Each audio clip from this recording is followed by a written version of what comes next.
Nama saya Ana Enaria. Saya pernah kuliah di Seni Rupa ITB, jurusan Seni Patung. Kemudian saya pernah kuliah di S2, jurusan Kritik Arsitektur. Usia saya sekarang 60 tahun.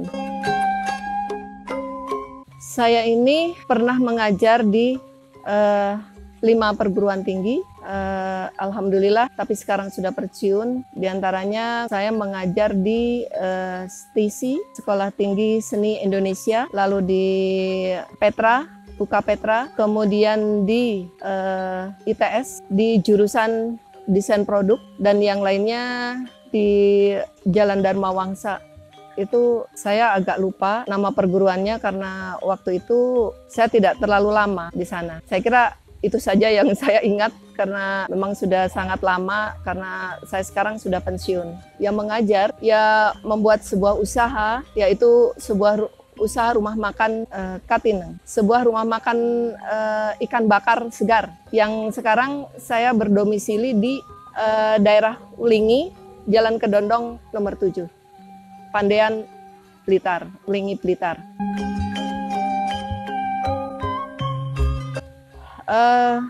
Sebenarnya saya tidak hanya rumah makan, tapi banyak hal yang saya lakukan, diantaranya kemanusiaan, kemudian mendaki gunung dan sebagainya. Namun di sini kenapa saya melakukan semua itu?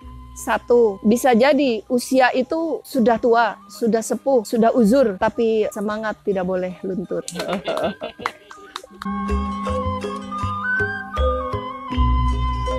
Motivasi saya hanya satu, bagaimana kita itu melangkah di dunia, dasarnya mencari ridho Allah. Sehingga semangat itu akan selalu tumbuh. Apapun yang kita lakukan, kita akan berusaha untuk berada di jalurnya. Salah satunya, misalnya saya melakukan beberapa kegiatan sosial, misalnya mendatangi tempat-tempat bencana dan melakukan trauma healing untuk anak-anak yang terkena bencana, termasuk orang tuanya. Kenapa saya sampai tertarik untuk melakukan trauma healing terhadap anak-anak yang terkena bencana? Karena ternyata akibat dari bencana alam seperti letusan gunung, gempa, tsunami, dan sebagainya, itu ternyata membuat anak-anak itu merasakan trauma sampai mereka dewasa, bahkan sampai tua. Satu, ada yang sampai bunuh diri. Dua, ketika itu saya sedang studi tour di Bali. Ada teman saya, begitu ada gempa sedikit saja, dia sudah berlari kencang, nubruk jendela, loncat dari dalam rumah, loncat keluar lewat jendela karena kebetulan pintu terkunci dan tertutup dan jendela masih terbuka. Jadi dia langsung lari sampai pontang-panting, sampai terjatuh baru dia berhenti dan sampai terluka.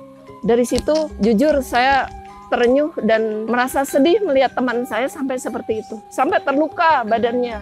Setelah dia terluka, dia berhenti, tidak lagi berlari karena memang sudah kesakitan badan. Kemudian dari situ saya menjadi punya pikiran, suatu saat bila saya dibutuhkan, saya akan datang ke tempat-tempat bencana. Yang kedua, kenapa saya sampai datang ke tempat bencana dan itu tidak banyak orang yang ikut? Saya berangkat sendiri. Saya ingin, ya Allah, semoga keluarga saya di sini, keluarga saya, teman-teman saya, handai tolan, sanak saudara di sini tidak sampai terkena gempa. Saya sekarang berangkat, ya Allah, untuk membantu mereka yang terkena musibah. Seperti itu yang saya rasakan. Insya Allah seperti itu.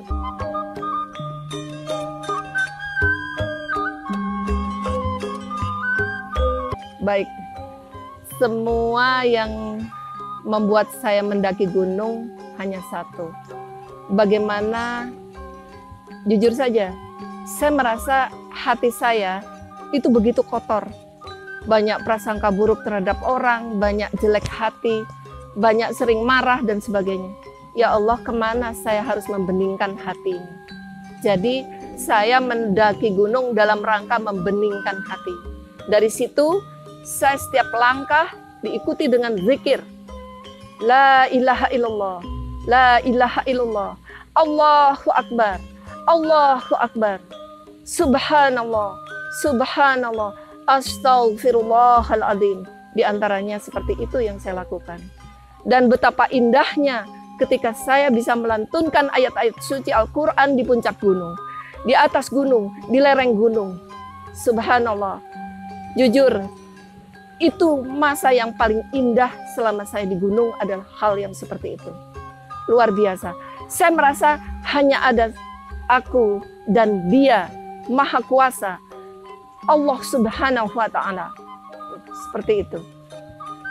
Dan hal-hal yang membuat saya sedih karena banyak pendaki yang mengotori gunung yang indah itu, yang mengotori suasana dengan teriakan-teriakannya yang kurang bermanfaat, kemudian banyak sampah yang berceceran di semak belukar, kemudian puntung rokok, sampai akhirnya terjadi kebakaran ketika puntung rokok itu membakar ranting-ranting atau daun-daun yang kering. Itu yang membuat saya terluka.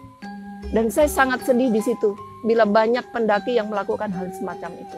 Tolong untuk para pendaki, jangan lakukan lagi seperti itu. Jaga tempat main kita. Jangan sampai kau rusak tempat main kita. Jangan sampai kau rusak gunung-gunung ciptaan Allah yang maha indah. Dari puncak gunung kita bisa melihat betapa agungnya Allah, betapa kuasanya Allah. Sekejap saja kita kena badai, kena petir, maka kita akan hilang saat itu juga. Allahu Akbar. Sungguh hal yang demikian tuh perlu kita hayati, perlu kita jajaki, perlu kita ingat bahwa semua itu perlu kita jaga. Kebersihan hati kita, kebaikan kita untuk dunia dan akhirat kita.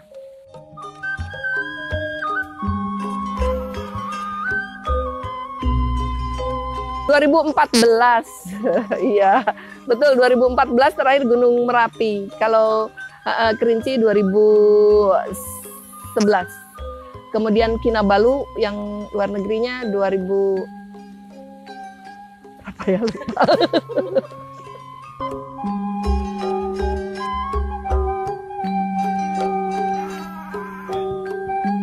Everest. Semoga Allah meridhoi. Amin. Betapa indahnya ada di tempat yang putih, gunung tinggi, ya Allah. Luar biasa.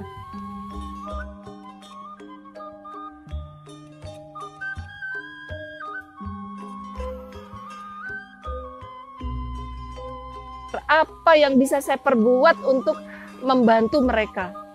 Kemudian karena saya juga sebagai mengajar di ini sebagai dosen, desain produk, desain interior, kemudian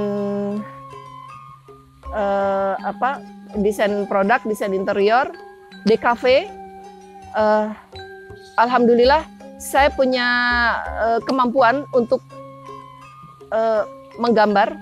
Akhirnya saya berusaha menggambar bagaimana gambar-gambar itu saya jual dan hasilnya untuk baksos, kegiatan sosial untuk mengunjungi tempat-tempat bencana dan melakukan trauma healing di sana. Tuh. Kemudian saya juga punya rumah makan, dan dari rumah makan ini pun membantu untuk mendanai baksos atau trauma healing pada korban bencana alam di Indonesia. Insya Allah demikian. Ini mungkin ada beberapa karya. Nih. Seperti ini karya-karya saya.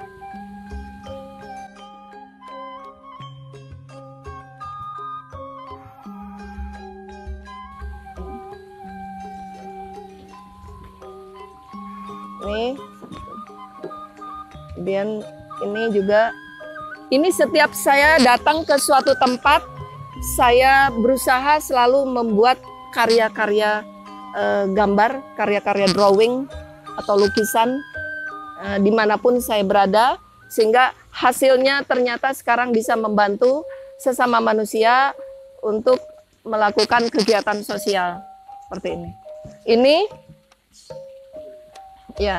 Ini ketika saya jalan-jalan ke Pantai Segigi, Lombok. Jadi di pinggir jalan melihat laut, dan saya langsung abadikan lewat gambar, lewat visualisasi gambar. Kemudian ketika saya penelitian S2, saya datang ke suku pedalaman Baduy, Banten, Kanekes. Ini saya langsung menggambar di tempat, karena di foto tidak boleh masuk ke suku pedalaman itu, tidak boleh difoto.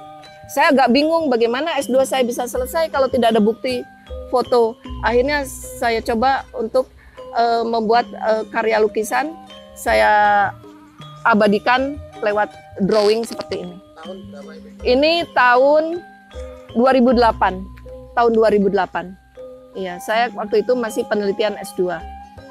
Insya Allah demikian. Kemudian ketika saya ke pantai mana ini? Pantai Tambakrejo. Pantai Tambakrejo di Blitar, Kota Blitar. Jadi kemanapun saya berangkat, kemanapun saya pergi, ke tempat-tempat wisata atau ke daerah-daerah yang menarik perhatian saya untuk melakukan gambar, insya Allah saya lakukan. Kemudian saya juga, karena saya datang ke tempat-tempat bencana untuk melakukan trauma healing bagi anak-anak, maka saya ingin membuat anak-anak itu bergembira.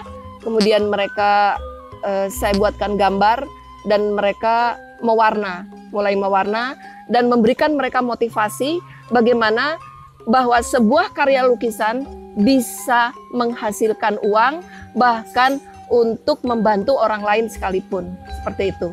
Sehingga mereka begitu senang melihat gambar-gambar yang saya buat, sehingga di sisi lain mereka pun termotivasi untuk melakukan kebaikan-kebaikan seperti itu. Jadi melakukan kegiatan-kegiatan menggambar seperti itu. Nah, ini salah satunya yang sangat disukai anak-anak. Kemudian ini juga ini seperti ini. Kemudian ini juga ya.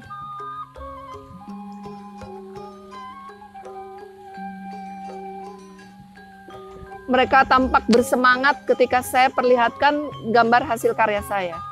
Dan mereka bersorak dan bertepuk tangan. Lalu mereka, saya beri krayon dan kertas gambar, dan mereka pun mulai berkarya. Nanti ada ya ininya. Ini juga salah satu ketika saya jalan-jalan ke Pantai Perigi, Blitar ya? Mana itu? Tulungagung. Pantai Perigi Tulungagung. Ini.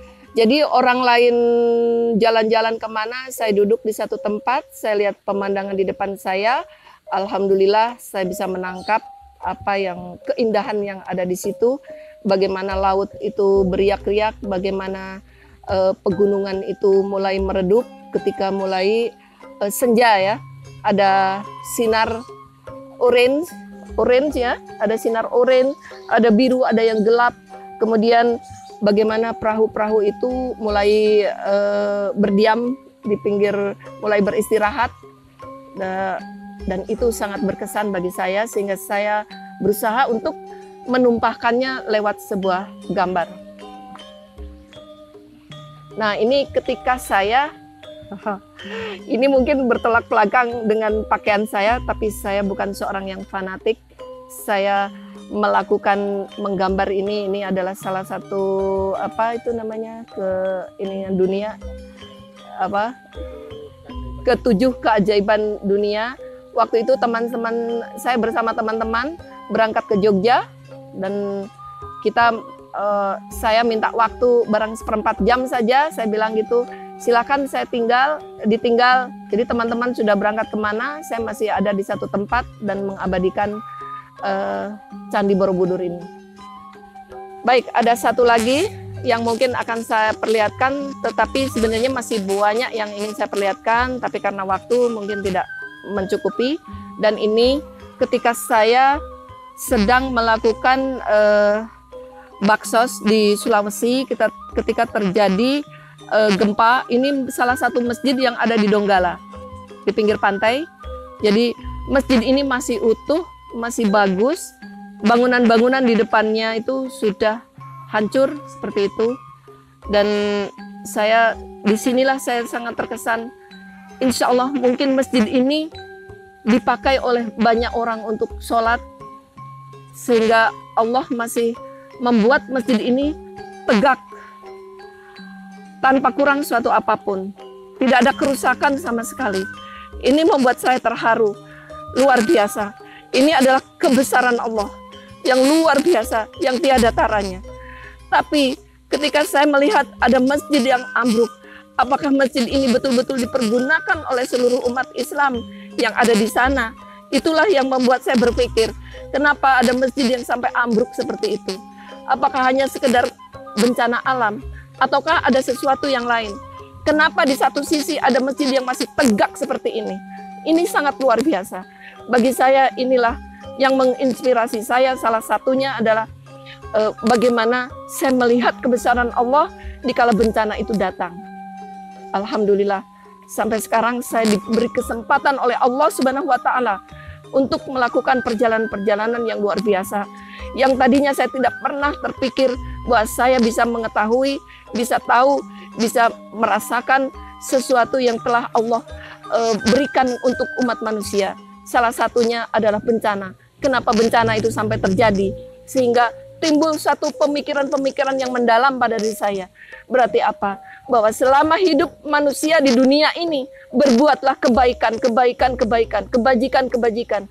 Jangan kita berpikir tentang diri kita saja, tapi bagaimana kita selalu berusaha untuk berpikir secara menyeluruh, bagaimana orang-orang yang ada di sekeliling kita. Apakah mereka cukup bahagia? Apakah mereka cukup makannya?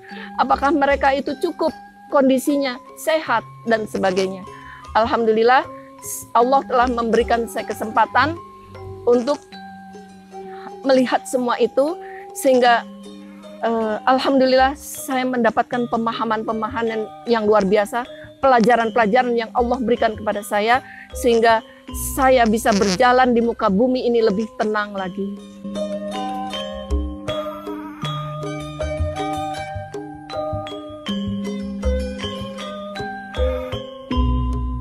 Tetap jaga kondisi, jaga kesehatan, itu juga lebih utama. Jadi jangan karena kita menolong orang lain, tapi kita akhirnya tidak menjaga kesehatan sendiri, itu juga tidak boleh. Itu berarti kita menganiaya diri sendiri. Itu tidak boleh seperti itu. Kita tetap jaga kesehatan, jaga kondisi, jaga semangat, dan bagi khusus yang beragama Islam, mulailah melakukan pendalaman-pendalaman pada diri, bagaimana kita menolong orang lain, apa makna dari semua yang dilakukan oleh para relawan atau kita ini. Saya juga sebagai relawan di sini, sama seperti saudaraku semua. Mari kita tetap semangat, mari kita yakin Allah akan menolong kita semua, Allah akan membantu kita semua. Seperti itu, insya Allah seperti itu. Jadi untuk para relawan, tetap semangat, tetap memberikan satu tenaga untuk masyarakat halayak ramai yang membutuhkan, tanpa pamrih dan ridho lillahi ta'ala, untuk khusus yang beragama Islam, karena semua itu adalah mencari ridho. Ada satu pengalaman buruk di gunung yang saya betul-betul terluka dan sedih sekali ketika pendakian ke Gunung Kerinci. Ketika saya naik Gunung Kerinci, jalanan itu begitu bersih, pokoknya baik aja. Kemudian di perkemahan di shelter 3, shelter 2 juga bersih, tidak ada sampah, tidak ada ini. Tapi begitu saya turun gunung, ada sampah supermi, sampah kaleng makanan, sampah segala berceceran, dan diselip-selipkan di pohon-pohon perdu yang ada di camp itu, di sekitar camp, yang luar biasa sangat menjijikan. Kemudian kantong-kantong kresek, puntung rokok, lalu ini bungkus-bungkus rokok, bungkus supermi, plastik-plastik, dan banyak lagi yang hal-hal yang sangat menjijikan bagi saya. Kemudian saya waktu itu hanya 2 orang yang betul-betul mau membersihkan semua itu. Saya langsung bergerak dan saya bersihkan semua itu sambil sedikit emosi. Saya bersihkan semua itu, kemudian kemudian ada rombongan lain, "Bunda, biar kami nanti yang membersihkan, Bunda." Tapi rombongan saya, Masya Allah, hanya bersedekap seperti ini, berdiri seperti ini, dan hanya melihat saya membersihkan kotoran-kotoran itu, membersihkan sampah-sampah itu, mereka hanya begini. Padahal di antaranya ada orang-orang yang PA, katanya pencinta alam. Tapi apa yang terjadi? Semuanya itu bullshit. Tolong untuk para pendaki, pemula maupun yang sudah merasa jagoan mendaki, jangan lupakan, bersihkan. Jadi ketika naik gunung kita bersih, maka turun harus bersih gunung itu. Jangan sampai kita membuang sampah sembarangan seperti itu. Jujur, saya marah sekali kalau ingat seperti itu. Sedih, sakit, saya ikut sakit. Karena alam itu juga tersakiti dengan sampah-sampah seperti itu. Tersakiti alam itu. Ingat itu, saudaraku para pendaki, mulai detik ini ketika mendengarkan saya, mari kita bersihkan, mari kita jaga gunung tempat main kita.